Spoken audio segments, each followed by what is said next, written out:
Welcome to the RV Park Mastery Podcast, where you will learn the correct way to identify, evaluate, negotiate, perform due diligence on, renegotiate, finance, turn around, and operate RV parks. And now, here is your host, the fifth largest owner of RV and mobile home parks in the U.S., Frank Rolfe. What if I told you that I know a statistic that explains the entire RV park industry? Would you be interested in that? This is Frank Rolfe with the RV Park Mastery Podcast. So here's the statistic that to me influences everything from A to Z regarding the power, the business model of RV parks. Here it is.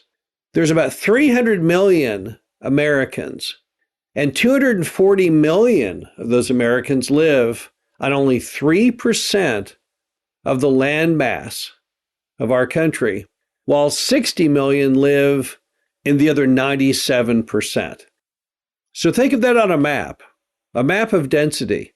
97% of the map is one color, which means very low density, and then that little tiny 3% is a different color, and that's where you have extreme density of population. It's such an odd phenomenon that we all live crammed on top of each other. But what it also means is that inherent desire to get away from each other, to experience nature and experience lower density and privacy and solitude, that is the bedrock of what really created the RV park industry. Because whether people want a vacation away from others or simply live away from others, RVs are the fuel that allow them to accomplish that. If you live in the city, crammed upon everyone else, how in the world can you escape? How can you get away? And the answer is by owning an RV. If you go stay in hotels, you don't escape. You're still back in the city again, back on top of each other, literally. So only in the RV are you able to truly get away from it all, from people, their appearance, their noise, their smells, everything. If you just want to get away and experience the lower density part of America, an RV is a perfect way to do it. Now, if everyone lived throughout the land, if all 300 million people lived under the identical density throughout America, you might not need RV parks because we'd all live on like an acre of land. And so we wouldn't have any neighbors knocking on the walls. Instead, we'd all have peace and serenity and green space and fresh air and all those great things. But that's not the way it worked out. It's kind of crazy, though, because if you think about it, when America began, it started on the East Coast, and then people kept pressing to the West. Why? They wanted to get away from everyone else. They didn't want to live in the middle of the city. They didn't want to have people all jammed upon them. They wanted to keep going west. That's where expressions like, go west, young man, which meant basically if you want to have a better life, if you want to have more land, more opportunity, you need to go away from everybody. Keep pressing. And the way the country developed geographically, the West was the area of low population density, and the East was where you had all the population density. And it's very important that it worked out that way, really, because what makes the RV industry work well is the fact it's the 240 million people who need to get away from it all, and not the 60 million. So if you really think about it, it's the fact that 80% of Americans have this innate desire to find lower density. That's really what fuels RV sales. That's why they're so high year after year. If it was just the 60 million, that 20% of the population, then the sales would not be nearly as strong. Also, it's this innate desire to get away, to have more space, that makes the RV park industry work generation after generation. It wasn't that long ago that some people said, well, the RV park industry is doomed because only the baby boomers are really, really into it. And when they die off, that will be it. And then what happened? Millennials came on the scene and they liked the industry even more than the boomers ever did. Now, why is that? It's because it's not just a cultural thing. It's our innate desire to find lower density.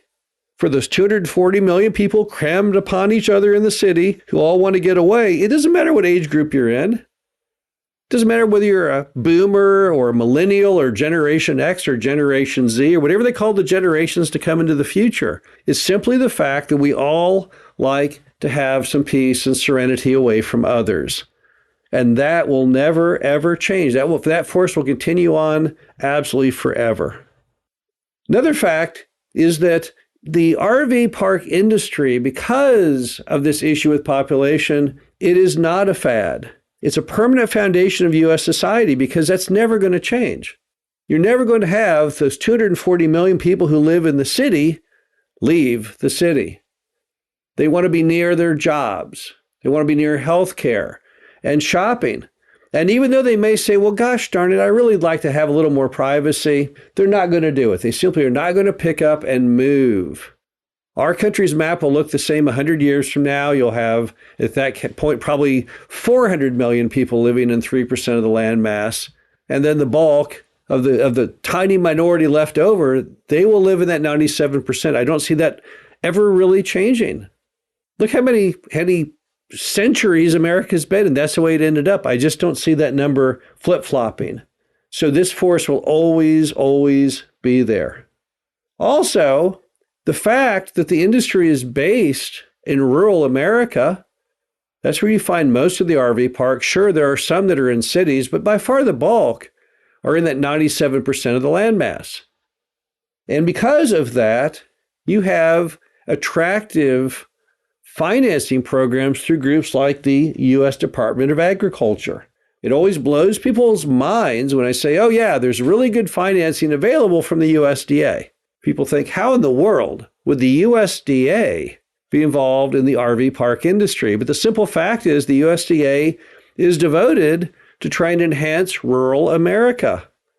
That's where all the agriculture is, in that 97% of landmass. And when you go to buy an RV park, as far as the government is concerned, you're doing your part to foster the continuation of the strength of rural America.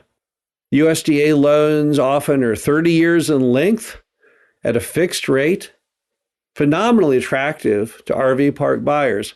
And the only reason you can get that stuff through the USDA is because it's part of 97% of rural landmass. And then finally, the very fact that we all live on top of each other in the cities, 80% of the population does, is what makes it so very attractive for people to buy RV parks and self-manage them.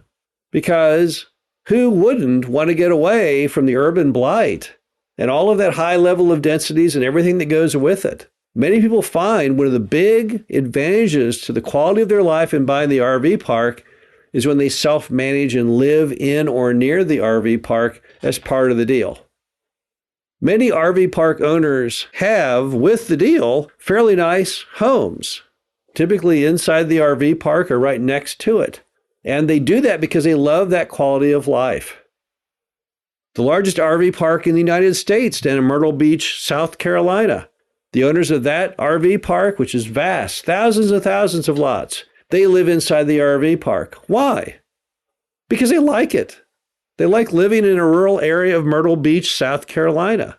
So to them, that is part of the asset of the property, and it has been generationally since they first bought it.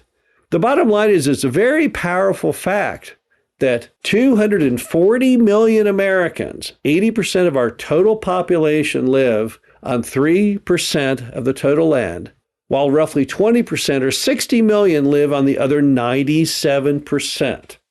That simple formula is what drives the RV park industry and will continue to drive it many, many decades and centuries into the future. This is Frank Rolfe, the RV Park Mastery Podcast. Hope you enjoyed this. Talk to you again soon. Thank you for listening to the RV Park Mastery Podcast. Be sure to visit us at www.rvparkmastery.com, where you can learn the correct way to identify, evaluate, negotiate, perform due diligence on, renegotiate, finance, turn around, and operate in RV parks.